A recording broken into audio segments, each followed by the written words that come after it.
tanakahu takatharu fa inni ubahin bikumul umama yaumal qiyamah. Nikahlah kalian wahai kaum muda, kaum mudi, wahai kaum muslimin dan muslimat. Tanakahu takatharu, dan perbanyaklah daripada keluarga kalian, keturunannya. Ya, jadi jangan pelit-pelit punya anak. Ya, jangan pelit-pelit. Ya, tatkala kita mampu, bismillah, kita memiliki anak 1, 2, 3. Ya, jangan pikirin nanti harus KB dan lain-lainnya. Ya, tatkala memang siap, bismillah. Tanakahu takatharu. Persiapannya apa? Nah, ini siapnya apa nih? Ya. Orang kalau mikir siap, duitnya doang ini pikirin. Ya. Tanakahu takatharu fa inni ubahin bikumul umama yaumal qiyamah. Jawabannya di akhir. Rasul sallallahu alaihi wasallam akan membanggakan ya kalian di hadapan umat-umatnya kelak.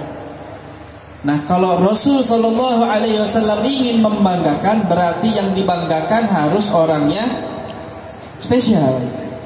Ya. Kita punya anak 10 contohnya. Ya udah, yang enggak punya anak repot ya, kalau punya anak enggak semuanya punya anak ya. Punya murid. Ya, punya murid 10. Di antara 10 murid ini ada 1 atau 2 atau 3 yang paling top. Ya. Tatkala bertemu dengan guru-guru lainnya yang sepantaran dengan dirinya, ya, dia punya guru, punya teman yang guru juga, dia akan membanggakan, nih lihat murid saya. Ya. Ini lihat murid saya, umurnya baru 15 tahun sudah hafal setengah Al-Qur'an, Masya Allah. Dia bangga. Yang satunya lagi, ini lihat murid saya, umurnya baru 12 tahun sudah bisa baca daripada buku yang enggak pakai harokat. Dan terus dia akan membanggakan. Yang dibanggakan yang mana? Yang berprestasi. Tapi kalau yang nggak ada prestasinya, bandel banget muridnya. Ya. Itu setiap hari disuruh sholat susah banget. Ada temennya datang, ya, guru yang sebaya dengan dirinya. Tatkala menanya ini siapa, dia mau bilang ini muridnya aja malu. Ya, malu. Ya, mau dibilang muridnya murid, nggak dibilang muridnya, tapi gimana ya? Ya, mau dibilang murid bandel. Nggak dibilang murid tapi muridnya susah jadinya, nggak bisa dibanggakan. Tapi Rasul sallallahu alaihi wasallam pun sama nanti. Tanakahu takatharu fa inni ubahin bikumul umama yaumal qiyamah. Yang dibanggakan berarti yang spesial. Nah, kalau kalian siap memiliki anak, berarti kalian harus siap anak kalian menjadi kebanggaan Nabi Muhammad sallallahu alaihi wasallam. Berarti bagaimana? Dididik dengan baik yang benar, atau kita tinggalkan begitu aja? Udah tawakal aja deh, biarin dia belajar sono deh ya. Mau sholat, nggak mau ya udah. Ya. Baik, yang laki-laki insyaallah mendapatkan wanita yang salehah, yang bertakwa kepada Allah Subhanahu wa taala, dan yang wanitanya insyaallah mendapatkan daripada jodoh-jodohnya daripada laki-laki yang mulia, yang saleh, yang bertakwa kepada Allah, yang cinta kepada Rasulullah sallallahu alaihi wasallam. Amin ya rabbal alamin. Ya. Dan alhamdulillah sudah berlangsung pernikahan, insyaallah langgeng. Ya, insyaallah langgeng pernikahannya. Diberikan keberkahan daripada keluarganya. Kuncinya 1, sabar. Ya, kuncinya 1, sabar. Jangan buru-buru. Segala-galanya jangan buru-buru, sabar aja. Ya. Tapi tatkala ingin menikahnya boleh buru-buru. Kalau udah siap, jodohnya ada, buru-buru deh nikah deh ya. Jangan nunggu nanti dulu. Oh enggak, saya tunggu biar punya kerjaan dulu ya. Punya kerjaan. Dapat kerjaan, oh ntar nunggu dulu biar tabungan saya 100 juta dulu ya. Udah 100 juta ntar dulu, tunggu saya mau beli mobil dulu. Jadi sampai umur berapa ini nikahnya ntar? Ya. Keburu sudah bau tanah baru dia mau siap menikah. Ya. Tatkala siap untuk menikah, maka cepat untuk melaksanakan daripada pernikahan. Jangan kita bingung nanti bagaimana makannya. Yang ngasih makan selama ini kalian adalah Allah Subhanahu wa ta'ala. Tinggal kitanya ada jalan gak untuk mencari rezeki. Ya, Allah yang memberikan makan, tapi kita yang mencari jalannya. Ya, tatkala kita mencari jalan, insya Allah Allah memberikan daripada rezekinya. Oh, rezeki dari Allah, udah kita duduk aja di rumah kagak ngapain? Ya kagak dapat apa-apa, nggak bakalan dapat apa-apa. Ya, kata Nabi SAW, bertawakallah kalian dengan sebaik-baiknya tawakal. Siapa itu? Seperti bertawakalnya seekor burung, kata Nabi SAW. Bagaimana tawakalnya seekor burung? Dia memiliki sangkar rumah di suatu pohon. Pagi hari matahari mulai terbit, dia pergi keluar. Namanya burung, nggak punya kantor. Ya, ada burung punya kantor, kagak punya. Ya, burung nggak punya warung, nggak punya. Ya, tapi dia keluar ngapain? Untuk mencari rezeki, kata Nabi SAW. Taghdu khimasa wa taruhu bitana. Dia berangkat dalam keadaan kosong perutnya, pulang dalam keadaan kenyang perutnya. Bahkan kalau punya anak-anak, dia pulang untuk memberikan makan daripada anak-anaknya, daripada burung tersebut. Ya, ini hak tawakkul, kata Nabi SAW, yaitu dengan adanya dia berjalan keluar cari rezeki, pulang, ya, pulang udah membawa daripada rezekinya. Tapi jangan berlebihan. Dia habiskan waktunya tanpa ada ibadahnya, hanya untuk mencari dunianya, ini juga salah. Ataupun dia habiskan ceritanya, udah saya mau ibadah aja, nggak mau nyari duit, nanti duit datang sendiri, juga salah. Harus ada ikhtiarnya, ya, harus bisa seimbang antara dunia dan akhirat. Walaupun ambil sedikit, wa khudh nasibaka minad dunya, ambillah daripada nasib kalian daripada dunia. Insya Allah daripada pernikahannya, dan yang sudah menikah juga, ya, yang udah punya keluarga juga, yang di sini dijadikan keluarganya sakinah, mawaddah, warahmah. Seperti halnya pernikahan Nabi Muhammad SAW, seperti halnya pernikahan Sayyidina Fatimah Zahra dengan Sayyidina Ali bin Abi Thalib, seperti pernikahan daripada ulama-ulama, seperti pernikahan yang diberkahi oleh Allah Subhanahu wa Ta'ala. Tinggal kita bagaimana. Tatkala kita diberikan janji ikatan suci dalam pernikahan, wa akhadnahum mitsaqan ghalidha, kata Allah Subhanahu wa Ta'ala, aku telah mengikat kalian, wahai Bani Adam, wahai Bani Hawa, wahai laki-laki dan perempuan, dengan pernikahan kalian mitsaqan ghalidha, ikatan yang kuat. Ya, ghalid ini yang keras, kuat. Ya, sudah diambil janji dengan Allah Subhanahu wa Ta'ala. Jadi pernikahan ini bukan hal yang sepele. Ada janji di atas nama Allah Subhanahu wa Ta'ala. Tinggal kita bagaimana menjaga daripada pernikahan itu. Dan kalau kita diberikan amanah, kita jaga dengan sebaik mungkin. Dengan sebaik mungkin kita jalankan. Dengan sebaik mungkin kita sabarkan. Insya Allah Allah berkahi daripada perkumpulannya. Dan juga sekarang daripada hari tadi malam adalah daripada hari Isra dan Mi'raj. Ya, Masya Allah, ini acaranya dibarengin sama Isra dan Mi'raj. Ya, acara ulang tahun. Ya, Isra Mi'raj ini acara ulang tahun. Ulang tahun apa? Ulang tahun sholat 5 waktu. Ya, kapan ulang tahun sholat 5 waktu? Malam Isra dan Mi'raj. Ya, orang sibuk nih semalam nih, mikirin berita aja ya. Mikirin sosial media, mikirin virus corona, mikirin mati, mikirin rumah sakit, mikirin ini, mikirin itu. Dia lupa apa? Ada satu ibadah, yang mana ibadah tersebut ibadah yang paling indah diberikan oleh Allah Subhanahu wa Ta'ala terhadap hambanya. Dan ulang tahunnya tadi malam, yaitu sholat 5 waktu, diberikan oleh Allah Subhanahu wa Ta'ala hadiah terindah kepada umat Islam. Kenapa? Dengan ibadah tersebut kita berhubungan langsung dengan Allah Subhanahu wa Ta'ala. Kita berhubungan dengan Zat Raja di atas segala raja, tanpa ada penerjemah antara kita kepada Allah Subhanahu wa Ta'ala. Ada nggak penerjemahnya? Kita sholat pakai penerjemah nggak? Nggak ada. Nggak pakai Jibril nerjemahin dulu ucapan kita kepada Allah, nggak. Langsung ucapan kita berhadapan dengan Allah, tanpa ada penerjemah, tanpa ada wasilah, tanpa ada siapapun di hadapan kita. Kita berucap langsung di hadapan Allah. Tapi sedikit yang memuliakan daripada keagungan sholat. Ya, Sedikit yang memuliakan daripada keagungan salat, bahwa salat adalah sesuatu yang indah yang diberikan oleh Allah. Dikatakan oleh salafun saleh, kami berijtihad selama 40 tahun. Ya, ulama nih, ijtihad 40 tahun menghidupkan salat malam. Menghidupkan salat malam. Setelah 20 tahun dalam 40 ini, setelah 20 tahun baru saya merasakan nikmat daripada sholat tersebut. Nah, kita belum ijtihad apa-apa nih buat sholatnya. Ya, datang himbauan gak boleh sholat jamaah di masjid, dia girang. Hah? Kenapa girangnya? Emang kagak pernah sholat di masjid. Ya, coba itu kita lihat masjid-masjid kita. Ada virus gak ada virus, sepi aja emang tiap hari. Betul apa betul?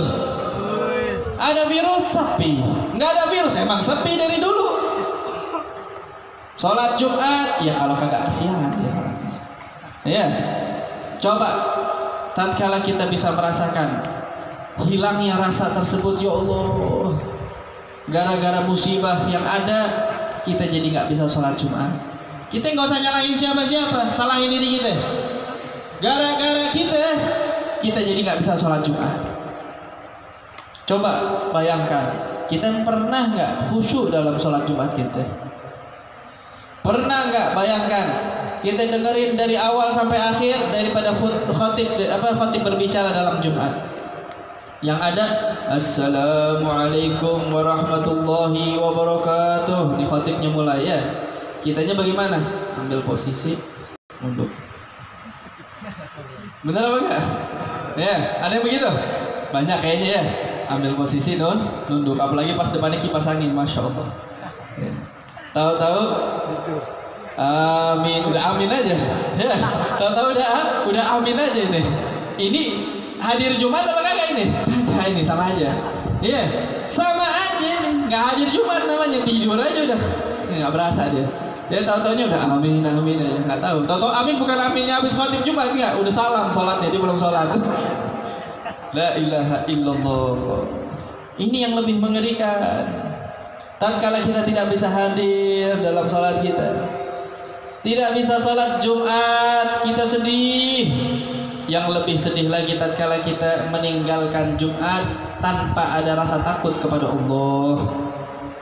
Tidak bisa berjamaah, kita sedih. Tapi yang lebih menyedihkan tatkala kita tidak ada harapan untuk senantiasa menjaga sholat berjamaah. Kalau kita mau dengar ceritanya ulama terdahulu, Al-Habib Muhammad bin Abdullah Al-Haddar, guru daripada Al-Habib Umar bin Muhammad bin Salim bin Hafid, dia katakan apa? Wallahi, demi Allah, saya nggak pernah ingat selama hidup saya, sewaktu saya sudah memulai daripada sholat, pernah meninggalkan sholat berjamaah. Ada yang bisa begitu? Dia bersumpah, demi Allah, selama saya mulai dia sholat, dia mulai sholat umur berapa ya Allah alam? Ya mungkin umur 10 tahun dia udah mulai sholat, umur 7 tahun dia udah mulai sholat, sudah rajin sholatnya. Dia mulai rajin dari umur 7 tahun. Dari situ saya nggak pernah ingat, kata dia, saya pernah meninggalkan sholat berjamaah. Seumur hidupnya nggak pernah ninggalin sholat berjamaah. Dia nggak pikirin mau ada corona, mau nggak ada corona. Nah kita giliran ada musibah, heboh, teriak sana teriak sini. Padahal kita sendiri berat untuk bisa berusaha mendapatkan sholat berjamaah. Pernah di zaman Nabi Shallallahu Alaihi Wasallam, di zaman Nabi Shallallahu Alaihi Wasallam ada seorang yang menangis di depan daripada masjid Nabi Shallallahu Alaihi Wasallam. Nangis dia, nangis kejur. Akhirnya orang berkumpul, hei ada apa kamu nangis? Kenapa kamu nangis? Ada masalah apa? Ontak saya hilang, saya ikat di sini hilang, nggak tahu kemana. Nangis, iya nangis. Ini ontak, harganya mobil kalau sekarang. Ya, kita lagi sholat Jumat, pulang dari sholat Jumat, bukan sendal yang hilang, mobil yang hilang. Gimana coba? Ya, kita sumpah mungkin nggak mau sholat Jumat lagi habis itu. Ya, kalau sendal yang hilang ya udah biasa ya. Ini ontaknya yang hilang. Nangis dia kejar. Wajar, orang pada kebingungan dicari ontaknya di mana. Nabi SAW datang menyapanya, hei fulan, apa yang terjadi engkau nangis sampai begininya? Ya Rasulullah, saya tadi sholat, tiba-tiba selesai sholat onta saya hilang. Kata Nabi SAW, oh cuman gara-gara onta. Bingung dia. Ya Rasulullah, onta ya Rasulullah, bukan sendal nih, onta yang hilang. Iya, saya kira kamu menangis karena terlambat sholat berjamaah tadi. Jadi ternyata ini orang memang terlambat sholat jamaahnya. Setelah Rasul SAW melihat dia berdiri lagi, masbuk. Ya, jadi terlambat sholat berjamaah, sholat takbiratul ihram dengan imamnya dia terlambat. Saya kira gara-gara kamu terlambat daripada sholat kamu nangis. Kata dia, ya Rasulullah, emangnya sholat berjamaah lebih afdol dari ontak saya yang hilang? Kata Nabi SAW apa? Lebih afdol daripada seluruh dunia ini dipenuhi dengan ontamu yang hilang. Gitu. Kita punya mobil nih satu dunia, la ilaha illallah. Ya, sama kita ninggalin jamaah, kita pilih mana? Ayo. Kalau sholat berjamaah nggak dapat mobil. Kalau meninggalkan jamaah dikasih mobil. Kira-kira bagaimana tuh? Hah? Ayo, pilih mana? Mobil, sholat jamaah. Mobil sholat jamaah. Dia bingung kan jadinya. Nah ini bisa nggak kita? Oh nggak mau mobil, saya mau sholat jamaah tetap. Susah. Tapi giliran ada yang beginian, ya ada musibah, Pak sholat jamaah. Padahal emang nggak pernah nih sholat berjamaah. Di rumahnya meninggalkan sholat jamaah. Dia punya istri, dia punya anak, dia punya kakak, dia punya adik, dia punya ibu. Nah ini yang perempuan nih. Yang perempuan memang nggak dibolehkan atau tidak dihimbaukan untuk sholat berjamaah di masjid ya. Tapi kan kita punya keluarga, kita punya ibu, kita punya saudara, punya saudari. Sholat jamaah di rumah jangan pernah ditinggalkan. Ya, jangan pernah meninggalkan sholat berjamaah. Nah ini kalau kita bisa begini, insya Allah ini antivirus paling top udah. Ya, yang kedua antivirusnya apa? Jaga wudu. Udah ini kalau bisa jaga wudu. Wudunya yang benar, jangan wudunya capung. Tahu wudu capung? Ya, dulu kalau lagi mondok dibilangnya wudu capung. Apa wudu capung? Main nyemplung aja mukanya, ceplung-ceplung dah gitu doang. Ya, pernah lihat mandi nggak capung? Ya, gimana mandinya? Asal nempel doang. Dah, lewat begitu aja, ya. Atau dibilangnya mandi koboi. Ya, cuman cuci muka doang. Nah ini wudu capung begitu tuh. Yang penting asal basah doang badannya. Enggak.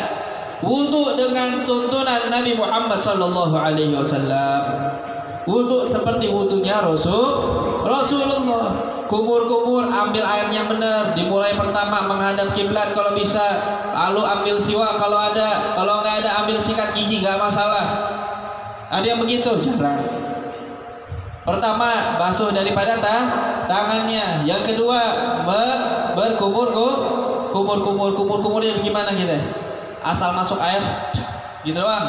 Tapi giliran Ramadan masya Allah kumurnya. Ya, nggak kelar. Dia kumur 3 kali, yang keluar 2 doang. Kumur yang benar, masukin air ke mulut. Yang namanya kumur masukin air ke mulut lalu diputer. Ya. Kecuali Ramadan, jangan begitu, biasa aja.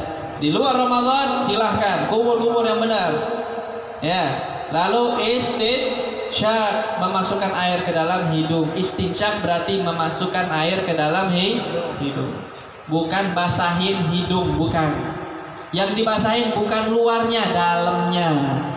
Ya, orang sekarang kalau kita ngeliat orang wudu basahin hidung bagaimana? Ambil air luarnya doang, bersihin dalamnya kagak. Coba di luar wudu, masya Allah, gali sumur mulut hidung. Ambil air disedot. Ya, istinsyaq bagaimana caranya? Ambil air disedot pakai hidung. Biarin agak pusing dikit kepalanya, nggak apa-apa, sehat. Itu virus habis di kepalanya semuanya, insya Allah. Virus malas hilang. Ya, virus coronanya hilang. Virus apa lagi? Semuanya hilang, insya Allah sehat walafiat gara-gara dengan cara wudunya Nabi Sallallahu Alaihi Wasallam. Ambil airnya, sedot pakai hidungnya 3 kali begitu. Lalu dilanjutkan dengan membasuh mukanya. Lihat basuh muka yang benar. Bukan asal airnya nempel ke muka. diusap mukanya, digosok mukanya. Ya, biar nyala tuh wajahnya. Jangan batu mulu yang digosokin. Wajah kita usap pakai air. Ya, ambil airnya kita usap muka kita biar bersih. Nih, telinga mata kita nih. Ya, kotorannya bersihin, hilangin. Ya kan? Habis wudu masih aja lengket ke mata. Ya, kagak benar wudunya. Bersihin wajahnya yang benar sesuai tuntunan Nabi Muhammad sallallahu alaihi wasallam. Ya, di dunia wajahnya bersih bersinar, di akhirat wajahnya bercahaya di hadapan Allah Subhanahu wa taala. Pengen nggak begitu?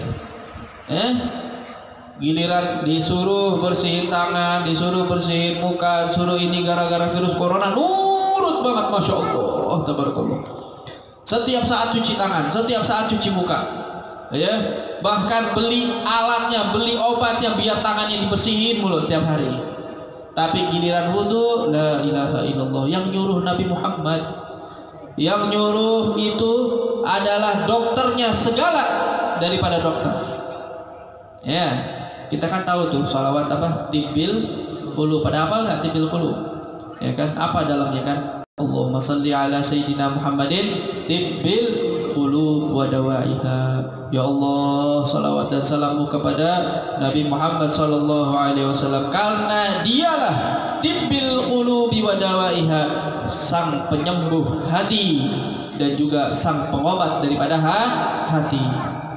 Tibbil qulubi wa dawaiha wa afiyatil abdan wa shifaiha, yang memberikan afiat terhadap badan kita secara zahir, wa shifaiha, yang memberikan kesembuhan dalam badan kita.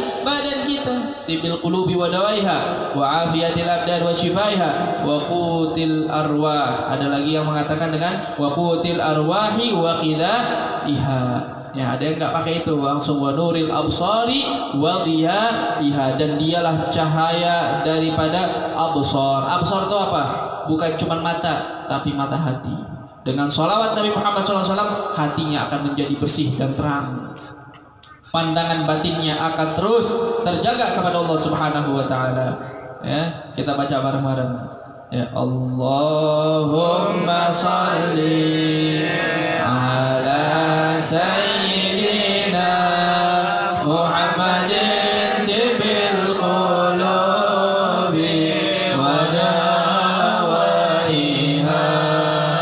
wa afiyatil abdani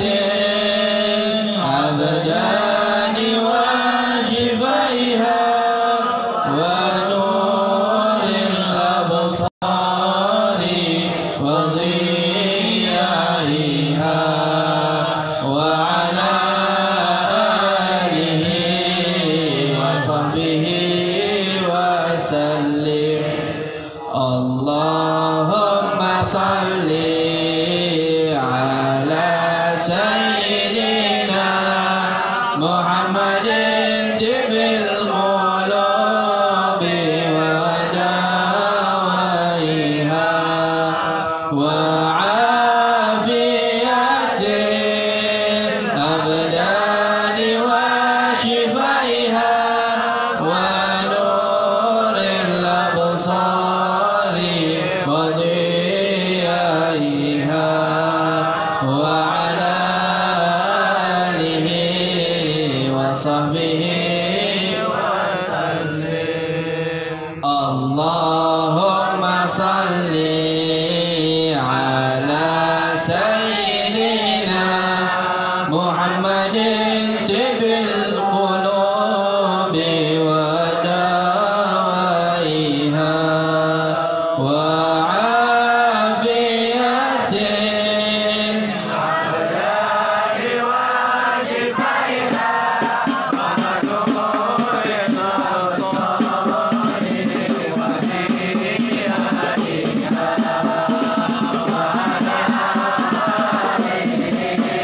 wa sahbihi wa sallim.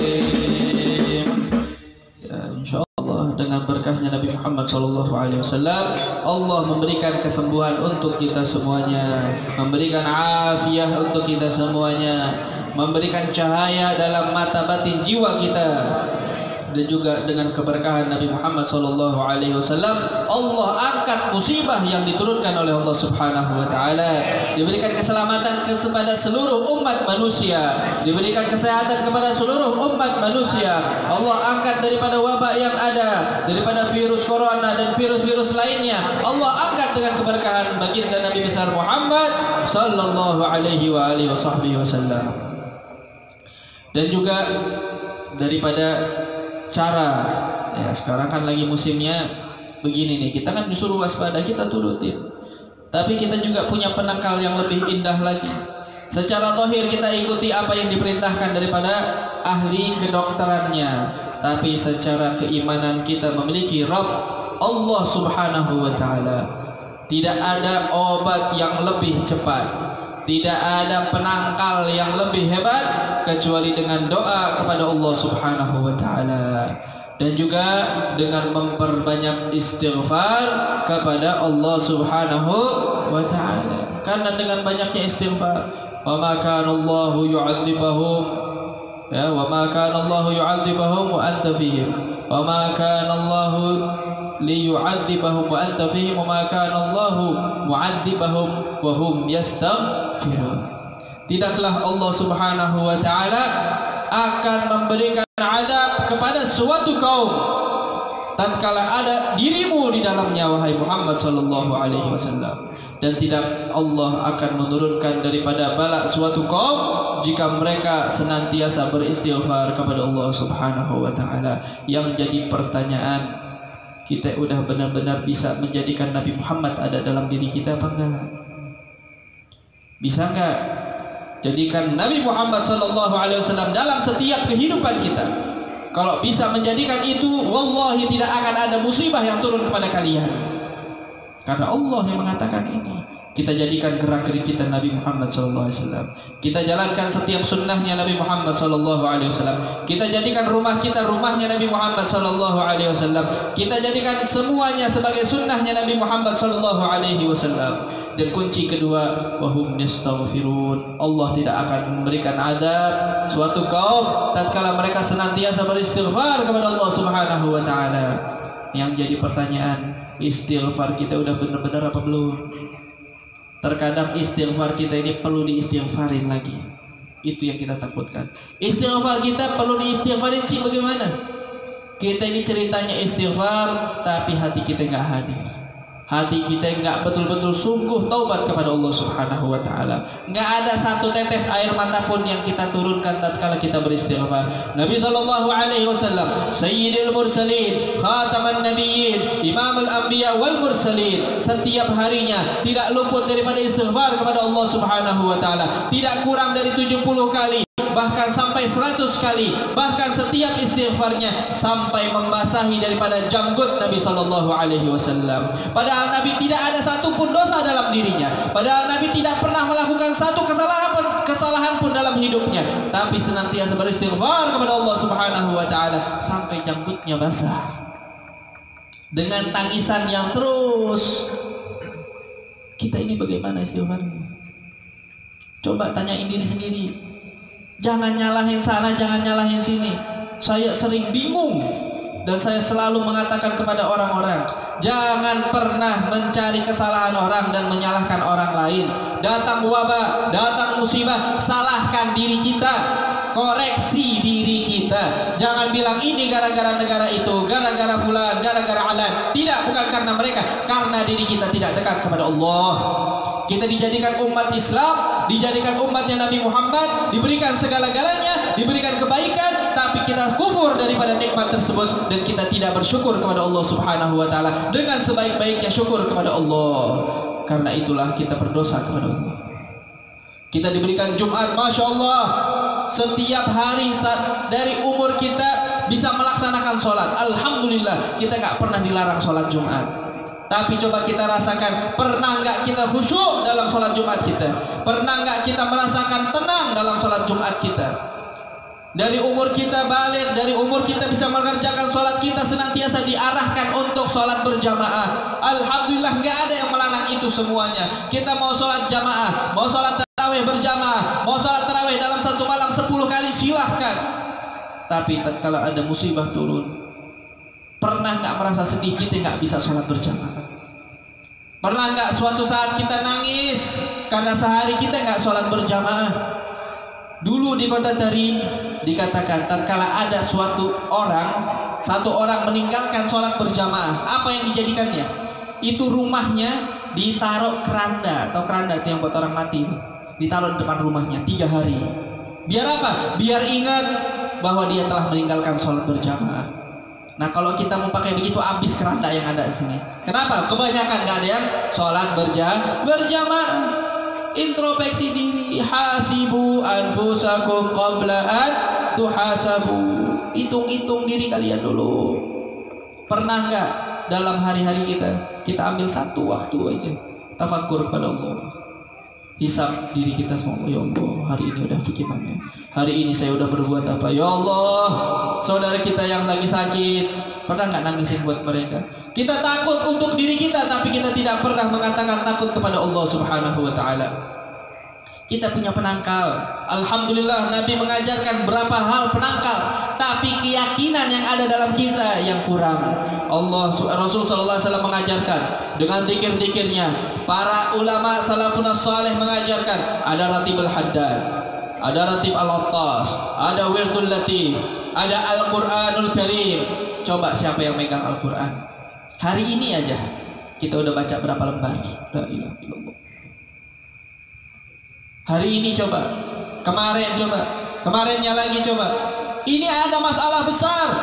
Wow, takut sana takut sini. Bagaimana nanti kita makan? Bagaimana pasokan makanan kita? Bagaimana beras kita? Bagaimana belanjaan kita? Itu yang dipikirin. Tapi kita punya penangkal nggak pernah kita pakai. Kita diajarkan baca wirid, tidak kita baca.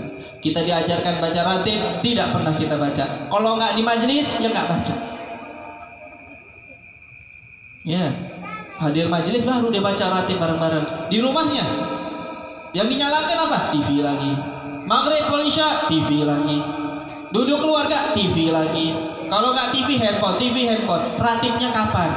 Wirdul latifnya kapan? Oh, saya nggak punya bukunya. Alhamdulillah kalian punya handphone semuanya. Alhamdulillah ada kuotanya insya Allah di dalamnya. Buka YouTube ada tuh wirdul latif, tulis keluar semuanya ada. Dengerin, ikutin, baca wirdul latif. Wallahi setiap hari kalau kalian baca seminggu aja hafal itu wirdul latif. Coba sekarang siapa yang hafal wirdul latif? Ada. Mungkin kenal aja nggak wirdul latif apa? Padahal dianjurkan baca wirdul latif setiap pagi dan sore hari. Ya, malam harinya atau maghribnya baca, sebelum maghrib baca wirdul latif, pagi hari baca wirdul latif. Kita baca itu, nggak ada yang namanya virus corona, nggak ada yang namanya virus apapun juga yang akan mendekati kalian. Ini salah satu ikhtiar kita. Ikhtiar kita dengan mencegah daripada kesehatan kita, dengan menjaga kebersihan, dengan menjaga wudhu, dengan menjaga apa yang diperintahkan, dan juga ikhtiar kita dengan meminta kepada Allah Subhanahu wa Ta'ala. Gak ada vaksin yang lebih cepat, gak ada obat yang lebih hebat kecuali zikir kepada Allah Subhanahu wa Ta'ala. Nah, ini kita punya, tapi kita gak kerjakan. Sedikit, ada, tapi sedikit. Ya, banyak malesnya. Ya, banyak udurnya. Banyak ntar dulu, lain waktu, ada tamu, ada ini, mau masak dulu, mau belanja dulu, anak saya nangis, ada aja alasannya. La ilaha illallah Muhammadur Rasulullah. Ya, kita harapkan dengan keberkahan Maulid Nabi SAW, ya, jangan pernah tinggalin tuh yang namanya ratib. Jangan pernah tinggalin yang namanya ratib. Minimal ratib. Minimal, kalau bisa tambahin wirdul latif ahsan, ditambah lagi dengan dikir-dikir lainnya. Kalau bisa dengan qunut nazilah, alhamdulillah. Kita tambah lagi dengan wirid lainnya, alhamdulillah. Hai Umar kasih wirid, hai Abu Bakar Adni kasih wirid. Kita disuruh baca ya latif yang banyak. Ya, kita baca ya latif setiap habis sholat, kita baca ya latif. Apa sih kurangnya? Ada yang nggak bisa ngomong ya latif di sini? Semua bisa nggak? Bisa. Kita baca 100 kali aja paling ambil waktu berapa menit? Nggak ngambil apa-apa dari waktu kita, bahkan mengambil daripada kenikmatan di sisi Allah Subhanahu wa Ta'ala. Insya Allah kita amalkan, ya. Insya Allah ini saya daripada keluarga yang sedang menjalankan kebahagiaan. Ya, minta maaf nih jadi ngomongnya kemana-mana ini ya. Mana ini yang nikah hilang lagi orangnya. La ilaha illallah. Sabar, ntar baru jam berapa ini? Ya, belum. Ya, nikahnya tanggal berapa? Tanggal berapa kemarin nikah? Tanggal 13. Sekarang tanggal 22. Oh, udah lumayan lama udah. Ya. Udah bolak-balik, udah apal. Jangan takut nggak hilang, istrinya nggak hilang ya, insyaallah. Ya, yang penting insyaallah keluarganya diberikan keberkahan, diberikan daripada keturunan yang saleh dan salehah, diberikan daripada keluarga sakinah mawaddah warahmah, dilancarkan rezekinya, baik yang baru menikah, baik untuk orang tuanya, baik untuk kerabatnya, baik untuk keluarga yang ada, dan insyaallah diberikan kesehatan, sehat walafiat, dijauhkan daripada virus yang ada, dijauhkan daripada musibah yang ada, dijauhkan daripada masalah yang ada, diberikan daripada kedekatan dengan Nabi Muhammad sallallahu alaihi wasallam. Dengan Rasulullah sallallahu alaihi wasallam kita bertawassul, dengan Nabi Muhammad sallallahu alaihi wasallam kita mengharap insyaallah semuanya dikabulkan daripada hajat-hajatnya. Amin amin ya rabbal alamin. Al-'afwu minkum. Wassalamualaikum warahmatullahi wabarakatuh.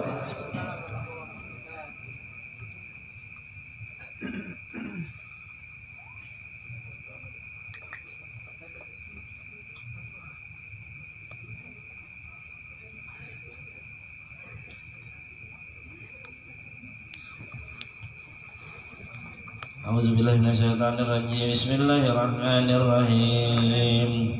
Wa laqad asartu linati man awsafu tuhiqul batuhayyul asjana.